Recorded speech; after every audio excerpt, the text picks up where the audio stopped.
A lot of the things that we're also trying to figure out as a business model is actually the jobs of tomorrow.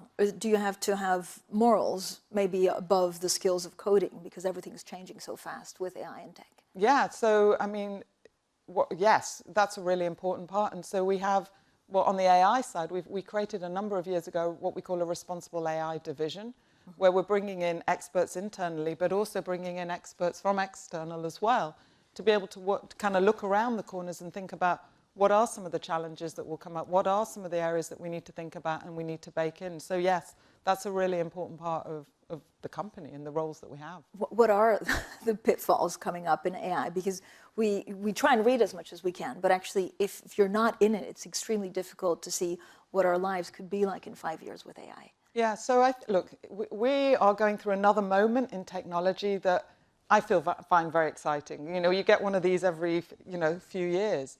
And what we're seeing now is really going to change again how we live, how we work, how we come together, and the skills that people are going to be able to have. From a meta perspective, there's kind of 3 key ways that we're using. And we've really been using AI since the earliest days of newsfeed back in 2006. So we use it to bring to the top the things that you want to see from your family, your friends, the brands, etc.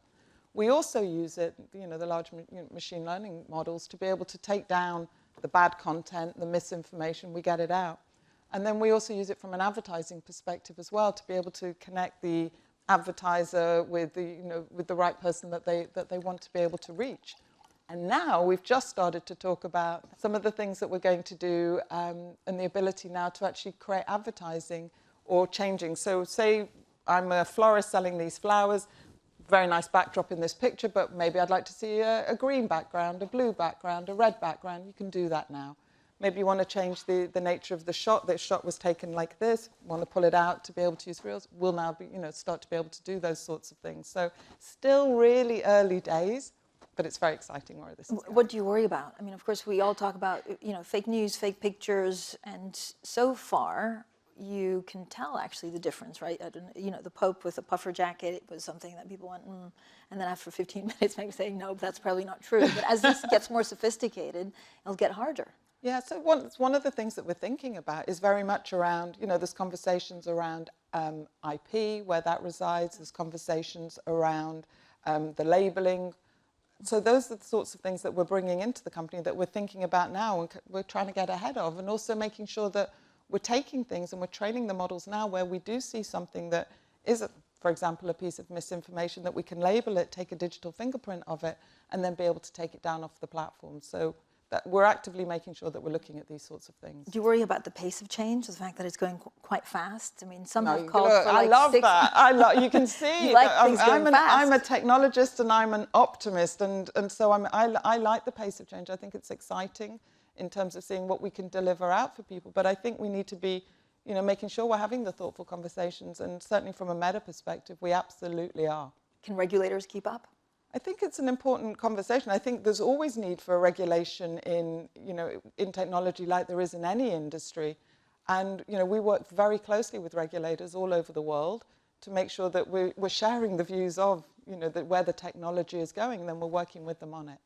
But it's a challenge. I think it is a challenge. What do you think will be the challenge for the next 2 to 3 years for people in this room in terms of how they, I guess, work, how their, jobs change, how they use some of the technology?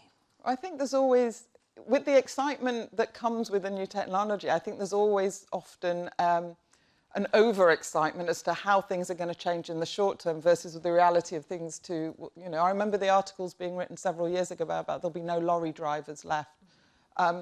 Well, anybody seen that happening? We haven't got enough around the world. And so I think those sorts of big changes take a lot longer to be able to work through.